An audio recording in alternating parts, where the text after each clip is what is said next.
Hello hi అండి అందరికీ. మేము మా అన్నయ్య వాళ్ళ పిల్లలు అంతా కలిసి బయటికి వెళ్ళాము అలా సరదాగా.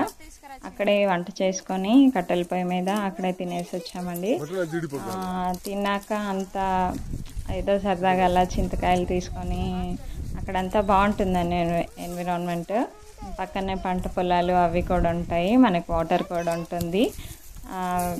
పిల్లలు అయితే బాగా ఎంజాయ్ చేస్తారు. ఇంకేమంటే మనం ఎప్పుడు రొటీన్గా రెస్టారెంట్కి వెళ్ళి తినడము లేకపోతే ఏదో ఆర్డర్ పెట్టుకొని తినడము అట్లా కాకుండా అప్పుడప్పుడు ఇలా బయటికి వెళ్ళి తింటుంటే మనకు హ్యాపీగా ఉంటుంది, పిల్లలు కూడా డిఫరెంట్గా ఉంటుంది. అంటే ఈ జనరేషన్ పిల్లలకి బయటికి వెళ్ళి అట్లా కుకింగ్ చేసుకోవడం అదంతా తెలియదు కదా, సో వాళ్ళు కూడా బాగా ఎంజాయ్ చేస్తారు ఎన్విరాన్మెంట్ని.